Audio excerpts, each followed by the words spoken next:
never rests. Counting careless in the sky. What a thrilling time to be alive. All right, welcome in. Georgia Show back up with you. Sorry we missed last week, guys. It was a busy one. Jake Rowe had to be on the road for some family stuff. I know Rusty Mansell getting the latest with some of the top prospects in the state of Georgia down south. And look, I just can't do it without these guys. All right, so I can't just be flying solo. What do you think this is? I mean, it's no fun just listening to me. Come on, man. Look, happy to be back with you guys and be chatting here on the Georgia Show on your Sunday night, a little earlier than normal. We figured we'd go ahead and knock this one out. It's Rusty. Like I said, we missed last week, but it's not like we've just missed a ton of news. So there's a few things to catch up with over the course of the last couple of weeks. And I think the big thing is there's a few new titles on this Georgia staff. We got some elevation of some names, some things getting switched around at various places. The big one, and I guess let's start off with that, is Andrew Thacker. Who had been working as an analyst, I believe, for the Bulldogs, and now gets elevated up into a role where he's going to be coaching the star/nickel position. And now, for those of you who haven't been following along, the coaching staff is pretty well unlimited at this point. Yeah. I mean, you can put that guy out there. You can only still have 10 on the road, right? Correct. But as far as on-field coaches, you're pretty well free to do whatever you want.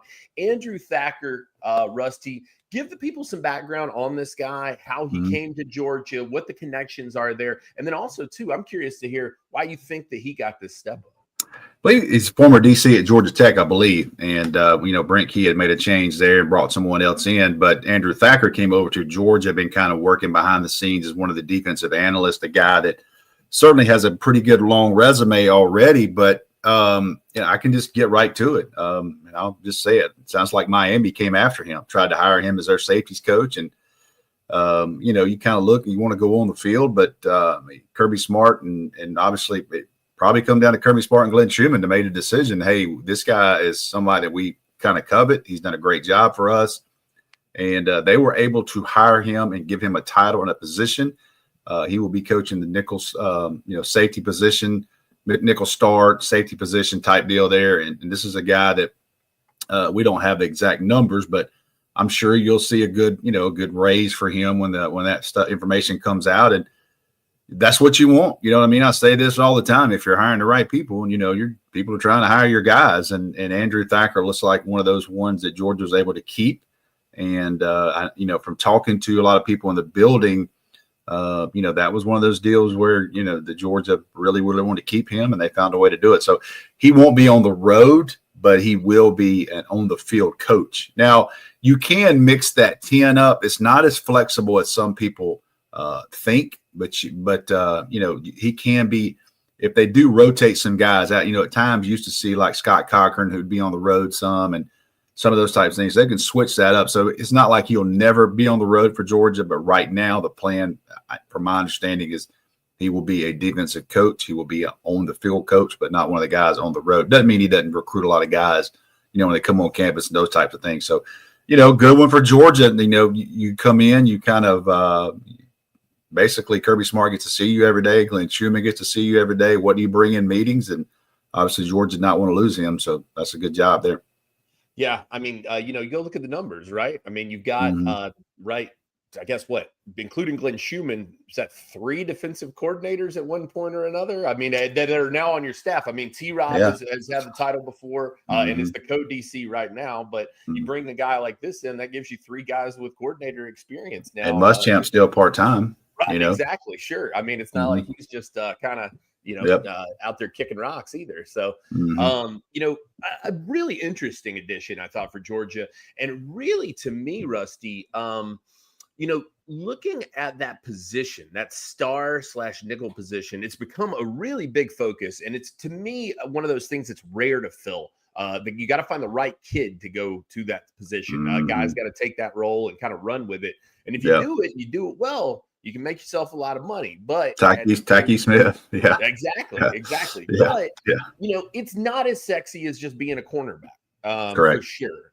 And so I think that this was a really interesting move. It gives Georgia 3 heads now back there in that defensive backfield room, which is kind of crazy to think about. I'm curious, Rusty, looking at that room going into this year, I mean, kind of what are your thoughts as to what Andrew Thacker is going to be walking into? I mean, it feels like there's kind of a lot of options to go with here. They obviously went out and got some guys. So who's going to do that? You look at Jonell Guerrero, the guy that played at times. They did Malachi Starks last year. I felt like they moved him into that star position to do some things. So they've always created a little bit of flexibility. I think Rooster, one of the biggest things that's helped that position is the use in NFL. I mean, that position has really took off in NFL scheme wise. A lot of people are using that nickel slot safety guy, to in those packages. So that's helped Georgia and teams like Alabama that use that defensive package there. So, Jonell Aguero is a guy you look at, where do these transfers, who fits into that? That is something that will really, the safety, I've said it on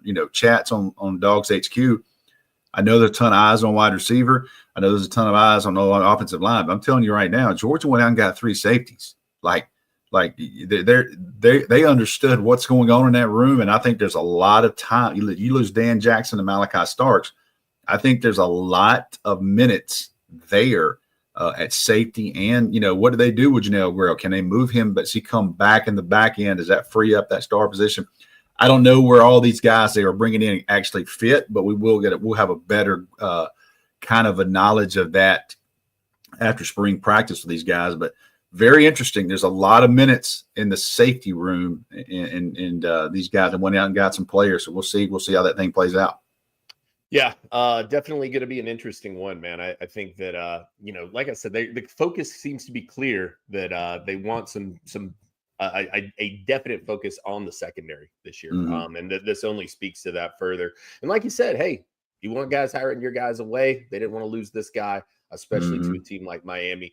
Rusty, another change here off the field, but James Ellis. Give us a little bit about who James Ellis was and what he did, and now who he is. He's, there's a lot of key people off the field, and I can't sit here and name everybody because it would take a while. But you look at James Ellis, you look at Logan Reed, and you look at Angela Kirkpatrick, you look at Will Myers, you look at David Cooper, you look at D Hill, all these guys that you follow on social media. These are key components of what Georgia does off the field. Everybody has a role. James Ellis is a guy that kind of our good buddy Matt Godwin. He worked under Matt Godwin, so he kind of took some of that role. From what I understand, James Ellis does a lot of film review with Kirby Smart. When Kirby Smart goes to watch tape, when it's one-on-one, he'll watch that tape with James Ellis. They'll go over players. He does a lot of organizational stuff off the field. I think Will Myers is kind of the director of that whole department.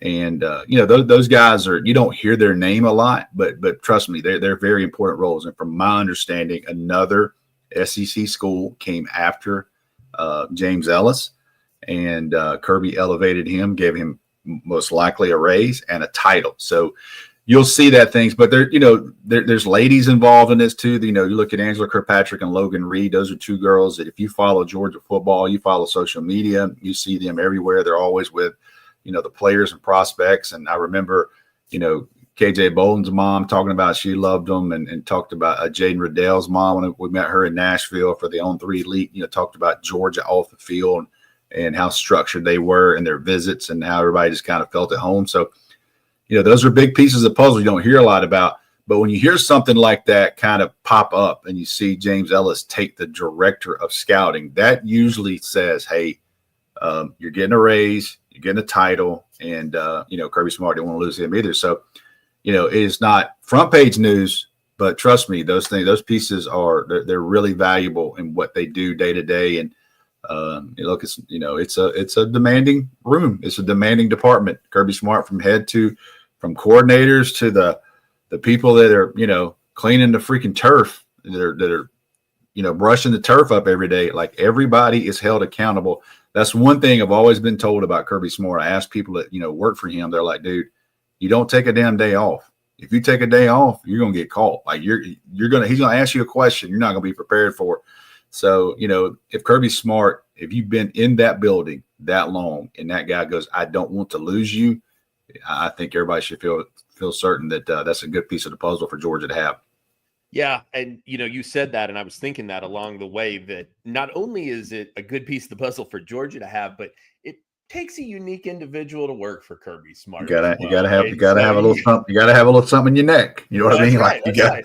So to have a guy like this, who's James Ellis has been around for some time with the Georgia. Yeah, movement. I think 2019. I think he was a student. Yeah, right. And So kind of went through the ranks. Mm-hmm. Yeah, he's been through it a long time. He understands how this stuff works, how these guys are kind of wired, what the expectations are, and you can't really recreate some stuff like that. I mean, that's pretty key in all of Probably this. takes. You imagine the turnover of like training someone. You know what I mean? So even when Matt Godwin left and they hired Will Myers, who came in, who was doing the director of player personnel at other places. I'm sure it took him a while to get accustomed to how things are done at Georgia and those types of things. But it takes a certain type of individual to be able to hold your own in that room. But if you're that type of person and you're successful, then certainly you are rewarded with titles and jobs. And it's why it's so coveted. You look at Buster Faulkner. A lot of people talk about Buster Faulkner. I talked to Buster one time, and he said, look, man, he was the offensive coordinator at Southern Miss, had a great year. He couldn't really get an interview. He couldn't figure out what was going on. You know what I mean? So the one thing he wanted to do, he wanted to put Georgia on his resume. And he came to Georgia. He took a pay cut. He came off the field. He was an offensive coordinator. He came off the field to put Georgia on his resume and work under the Georgia staff, and, worked out well for him. So there's a lot of people that try to get into Georgia and try to get that on their resume and kind of pick the brains of Kirby Smart and his staff to see, hey, how do they do things? Why are they so successful? And that makes you more valuable to other people. Like, hey, this guy's been at Georgia. He kind of knows how they do things. Let's bring this guy here and see if he can implement it here. Absolutely. Rare breeds, these guys. Also, one more guy we wanted to touch on real briefly, because I just thought this was an interesting addition, Rusty. On the support staff, you bring in Ty Hatcher, who, if you're not familiar with that name, perhaps you're more familiar with Chris Hatcher, who is Chris still at Sanford? He's the head coach at Sanford. He's in the Air Raid family with Hal Mummy and all those guys that kind of went through that together. I think Chris Hatcher was the first person ever hired Kirby at Valdosta State. That is correct. His son Ty's been at Alabama. He's been at Texas A&M, I think, early on. He's like 24, 25 years old. He's going to help work with quarterbacks some too, and some of those things. But you bring these young guys in, and you think about it, Glenn Schumann was on the field at Georgia at 26, you know what I mean? Because he worked 4 years for Kirby Smart in that room. God knows what he went through for those 4 years. That's a student assistant, you know what I mean? Could you imagine being a student assistant for Kirby Smart for 4 years? And guess what? The day that Kirby Smart got the job at Georgia, the very first person he hired was Glenn Schumann. And I remember seeing the tweet, and he was going to see Chauncey Manick, I think. Was that down in Clinch County? Yeah, yep. Chauncey Manick. I remember seeing the picture of Glenn Schumann in a plane, and like he tweeted like "Go Dogs" or something, and I was like, "Who in the hell is that?" You know what I mean? But later on, you find out, who these guys are. So, these guys are young, but don't think some of these guys are on fast track. And knowing who he is, knowing the mindset that probably he's come from and some of the things he's seen, that's a good hire for Georgia to get these young guys in and get them some work and kind of see where they are. Yeah, absolutely. I mean, look, you go look at this guy's resume. He's been with Bill O'Brien. He's been with Bobby Caprino already. He's been he was at Oklahoma last year. I mean, this guy, for 24 years old, pretty well traveled, and pretty good minds to be around as well. So, interesting one for sure. And I know as soon as you say that word air raid, Rusty, it gets people, the light bulb sets off for a lot of people. So, So, speaking of the light bulb switching on, look, get over to Prize Picks, man. Check it out. You can get over there today. Look, it's NBA season. I hope you know more about it than I do. I'm not personally the NBA guy, but if you are, you can stand to, profit off of that and do well for yourself. Look, it's a skills-based fantasy. It's a daily thing, so you can go in and make these changes, all right? It's a chance to make money every night. When football's on, they got it. They've got hoops. You can clearly see that. When baseball's back, they'll have that too. It doesn't matter if they're playing, they've got it. Okay. So get over to Prize Picks, check it out, and use our code DAWGS50 or Dawgs to get $50 on the first deposit and a play of $5 or more. Like I said, that code again, DAWGS, DAWGS, that gives you $50 on your first deposit and a play of $5 or more. Go have some fun with Prize Picks, man. Like I said, look, if you're the NBA guy, send me some tips, man. I need some help too. I need to know what to do, man. But go make the most of it because you got a great opportunity to do that right now. There's some NHL on here. Maybe I'm sure they had Four Nations face off on there. Yeah. So. Oh my gosh. Yeah. You can get some soccer. Atlanta United, evidently they're pretty good too. So yeah, I actually went to see it. I actually went to a Hawks game, my one Hawks game of the year, and I've been undefeated like 5 years in a row. I used to go to one Hawks game a year. I went Thursday night and they got beat. So. Oh man, come on. Well, listen, get over to Prize Picks. That'll take some of the sting away. Like I said, code DAWGS, $50 on your first play, $50 or $50 on your first play of $5 or more. Rusty, let's talk about what's ahead, man. It's kind of an interesting time to just be following things because it's a little quieter. You know, you're not seeing as much in terms of the rushed recruitments anymore. Kids are stepping back a little bit, playing their hand. They want to take the visits. The visits probably more important than they've ever been right now. Yep. The team kind of still chilling a little bit. I'm sure there's a little bit of, you know, throw-in session kind of stuff going on behind scenes. But there is, you know, in terms of what's ahead these next couple of weeks, spring practice will be here before we know it. But what do you do between now and that time? Two things pretty clear here. And Georgia's a little different than most universities. I have no idea. But Georgia's spring breaks a lot earlier than most spring breaks. In fact, I believe Georgia's spring break is in 2 weeks, which is insane, like the first week of March. So Georgia will have this week, this week and next week? And then they'll go, make sure I got my calendars right here. So Georgia will have this week, and then they'll have spring break from like the 2nd through the 8th. So yeah, Georgia got one more week of workouts, and then they go to spring break. The good thing is they come back, you know, basically wherever you're from on the 8th, March 8th. God, they have a team run on the 9th. I can't even imagine that team run. I can't even imagine what Kirby puts those guys through. But when they get back from that, they go start spring practice. So we're about 2.5 weeks away, man, from spring practice. We'll have pro day. Kirby will have the coaching clinic. So listen, we don't have to beat around the bush and knock on wood. You know, it's been a really good offseason so far. And, you know, and no news is good news for everybody right here. And these kids seem to be getting after it pretty hard. And you know, got one more week. I think this is the week that most of the coaches will be watching the kids work out. They get to spend some time with them. Those 6 a.m. runs in the Sanford Stadium and those types of things. They'll come back from spring break. Jake, what's crazy, those kids will come back from spring break. You just say March the 9th. You come back spring break. You come back in campus. Man, they really don't stop until the end of May. Like they go straight to spring. They go straight to spring practice. They go straight into final exams. You know, right there at the 1st of May. And then they get about 2 weeks off. And then when they come back from the 2 weeks off, they got all summer to work out. So, you know, these kids get very little time down. They will get that. And but they're working out, doing those types of things. And then I'm telling you, man, we're 2.5 weeks from go time, which is very exciting. In the combines this week, I saw Warren Brinson just posted right before we started this Instagram that, I mean, he actually was walking into the building in Indianapolis. So, that's cool. You know, those guys have got to have some good feeling walking back into that building, you know, after the national championship in there a couple of years ago. So a lot of news this week will be on combines. Tony Griffin, catch you here. What's your opinion on canceling spring games? Let's hold off on that one. I want to roll that into the last segment. Okay, that's fine. Yeah. But we'll get to that. So that's kind of where we are. You know, this is one more week of running, working out as a team. Then they'll get that 1 week of spring break. And when they come back from spring break, it's on, man. You see that Tyke Smith on like those mornings had me questioning myself. No doubt, man. Pushing those bags. My gosh, man. And they got those, you see that people see those kind of like sports bras that look like those are the catapult vests they wear.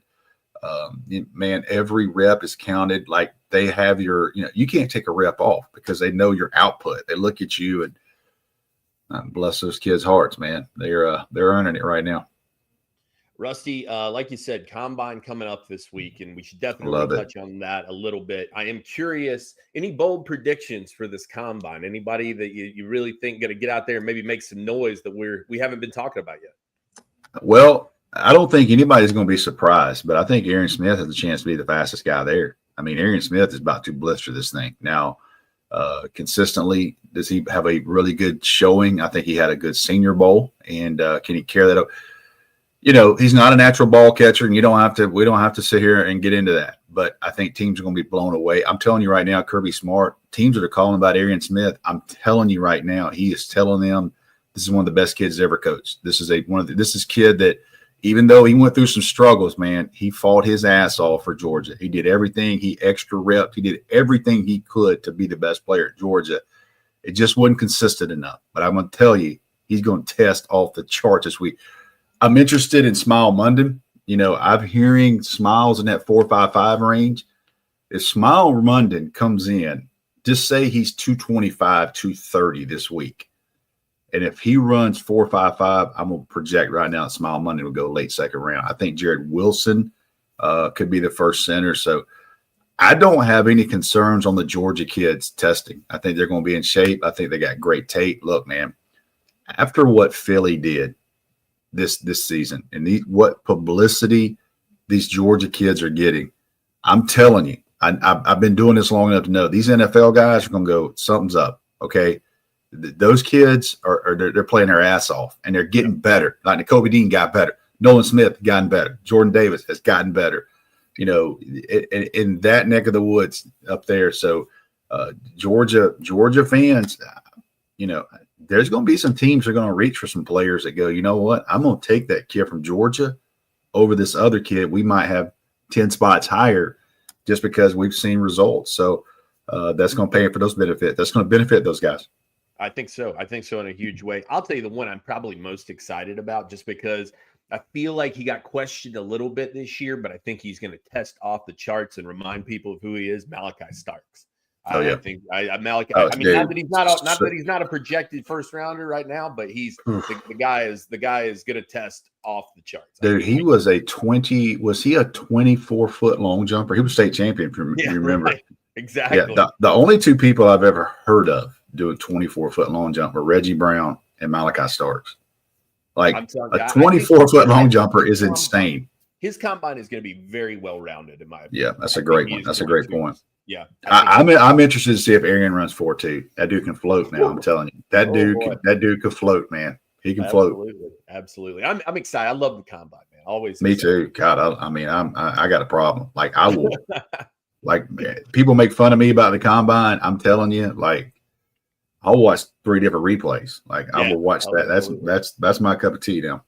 All right. Now, listen, hey, speaking of building your franchise, all right. There we go. Combine, myperfectfranchise.net, Andy Ludicky and the boys. You know this one. You love these guys. They do a great job for us. Are you a displaced corporate executive who wants to put your career in your own hands? Or maybe you're an experienced entrepreneur who wants to diversify? Andy and the boys at myperfectfranchise.net can help you. They're huge college sports fans. They're franchise veterans. They've owned multiple franchises and businesses, and they take all that experience and they help you find your American dream. They do it through consultation and evaluation. They want to help you put your life and career in your hands, and the service is 100% free to you. You got nothing to lose except putting your life in your own hands. Get over, check out myperfectfranchise.net. Go talk to Andy and the boys. They'll get you set up, and look forward to hearing your experience with them. Rusty, we're going to take a couple of questions here from the board. I posted this last week. Like I said, we didn't do the show, but I do want to get to Tony Griffin's question because I think it's a really good one. Your opinion on canceling spring games. Texas came out this week and said, hey, we're moving away from the spring game. Matt Rule has said the same thing. His reasoning, he didn't even really try to hide it. He just said, I don't want them stealing my players and scouting my players. I think that sucks. I think that's a bad mentality to have. Neither here nor there. I'm against it personally. I think it's. I told somebody the main reason for me that I am against canceling spring games is because I know several people who could never afford to go to a Georgia game, could never That's right. afford to get inside Sanford Stadium, but they love that team as much as anybody who donates $100 million. Amen. They watch it every Saturday, man. They are red and black. They got it on their car. They got it on their shoes. They got it everywhere they can have it. And that G-Day game, man, gave them the chance to get in there, be by that field that they love so much, watch that team they love up close and personal, see Kirby Smart with their own eyes. I can't get down with it for that reason, man. It means so much for those people, and I think that it sucks to move away from that. To me, it's a self-inflicted knock on tradition from these guys. Do you want me to just get right to it, and I can give you my gut feeling? Yeah, they don't want to put a depth chart out. They don't want to have starters. They don't want to have people on TV not starting. They don't want to have. Listen, I don't think it's as much. Here's the thing with my Matt rule. Okay. If you don't think that people can't get your freaking tape and watch your team, I can assure you they can watch 15 games of Nebraska football and they know your roster. Okay.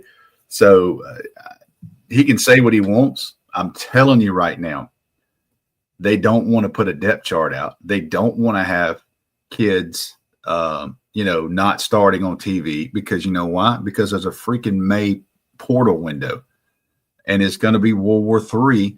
And don't think that somebody's not going to Georgia and going, hey, saw you didn't start this weekend. Guess what? Our wide receiver, he left and we got a job wide open. You know what I mean? So it comes down to, listen, we don't have enough time. But I'm telling you right now that the way it is on TV and starting and not starting and depth charts and those types of things and who's getting 2s and who's getting 3s, and that plays a part of it. I guarantee you, because I tell you this, I have talked to multiple SEC coaches, not just at Georgia, and they all love spring practice and they all want spring practice. Well, not everybody wants a game, but everybody wants spring practice because that's where you get better. You know what I mean? You really get reps. You really find out who they are. If you're not having spring practice, what's the purpose of these mid-years coming in? You know what I mean? And these guys. So I don't think just from the people that I know that anybody's in threat of losing spring practice. Now, these spring games you're starting to see, that might be to where the OTAs and those types of things. And hell, why don't you just let Georgia do an OTA with Virginia or Virginia Tech, or why don't you let Georgia Tech do an OTA with Auburn? You know what I mean? And, no scoreboard, but let fans come in and watch an OTA. That's cool. You know who does that? The NFL does that. Right. The Dolphins and the Falcons every year get together and practice for 2 days. So there's different things you can do, but I'm with you, man. And we just happen to cover a team where the spring game is a big deal and people tailgate, and that's a big deal. But it's not that way everywhere, but I can tell you, I don't care. I haven't talked to Matt Rule, and I don't know anybody that has talked to Matt Rule in my sources, but I'm telling you right now, I guarantee you he does not want to do a spring game and have depth charts and people seeing on TV who's not starting and those types of things. No, it makes sense to me. And listen, we were talking about those mid-year guys. For me, I think so much of it too, I was arguing with some people on the board. It's spring practice gets you it's going to familiarize you with the playbook, but it's also getting you into strength and conditioning. It's also getting you into the nutrition. It's also getting you just kind of used to the mentality of what college is. And that gives you such a jump, man. There's a reason you've seen those numbers of early enrollees go skyrocketing compared to what they used to be. So that's a huge one for sure. Rusty, this one from Air Force Dog over on the dog walk at Dawgs HQ. He says, which 2025 signee, and I know this is early, but even pre-spring practice people are already on this. Which 2025 signee do you think could have the largest impact on this season?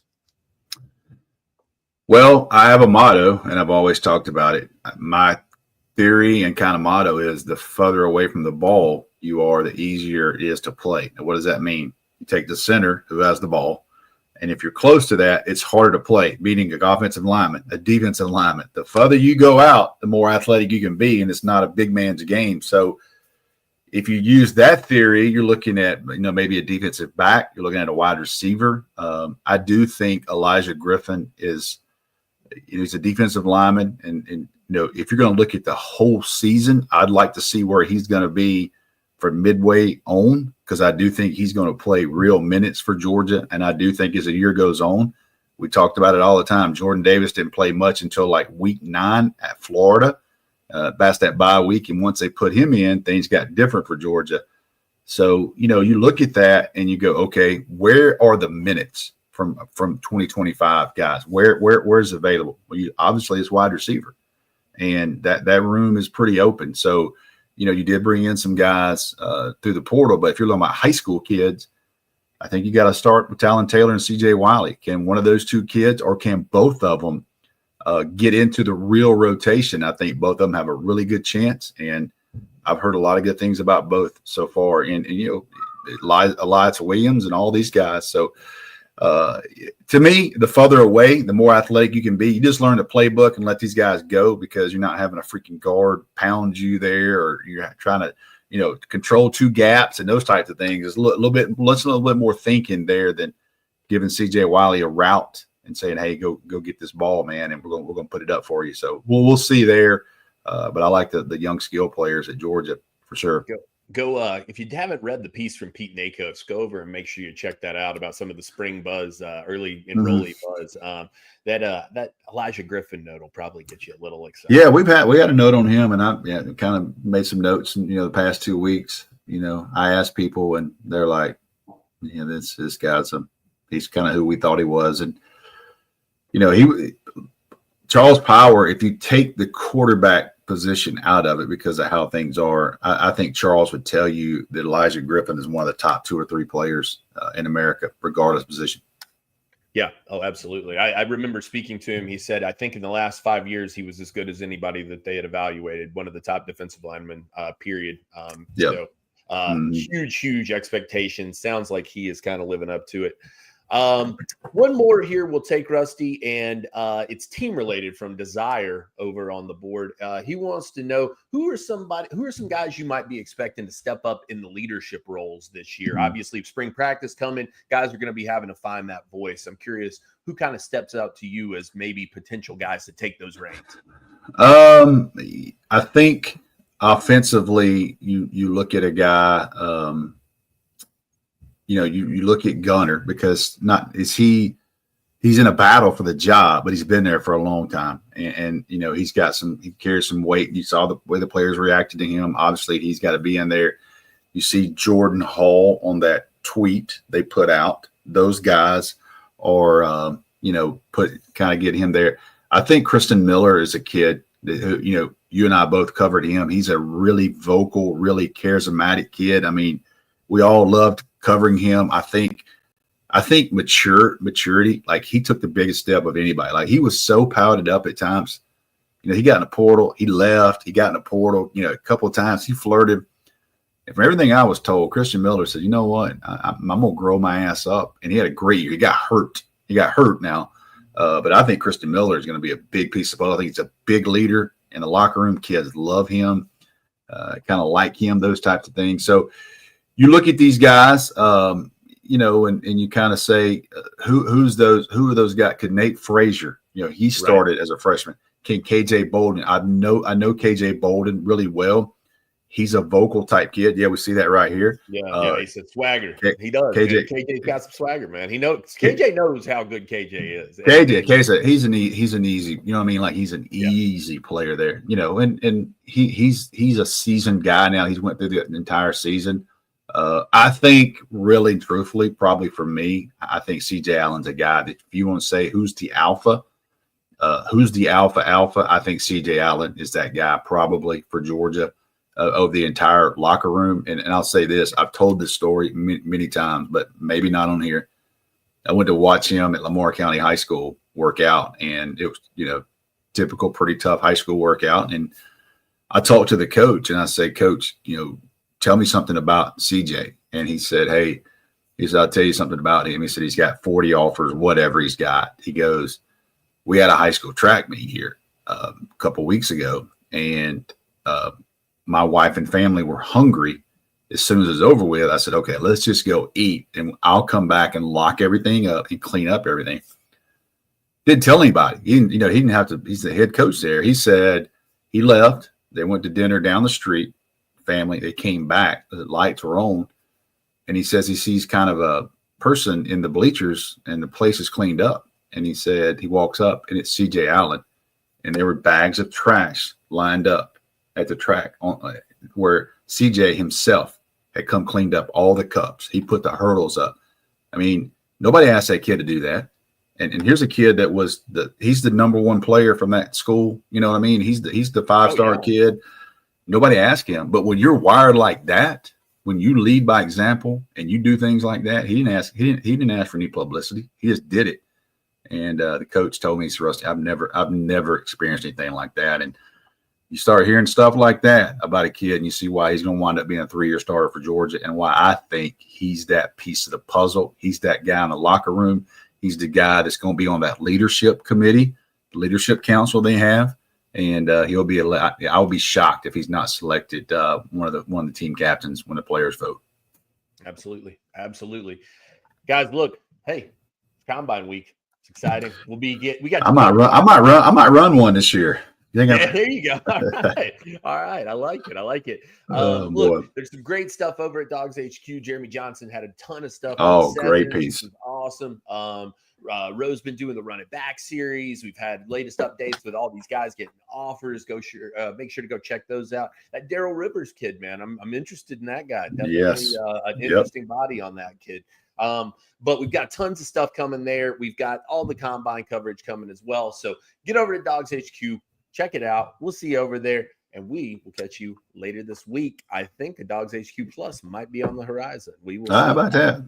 But definitely we'll see you next Sunday for the Dillon Brooks. Georgia is not canceling spring game. I can tell you that. We're good. There you go. All right. Thanks so much, guys. Have a great evening.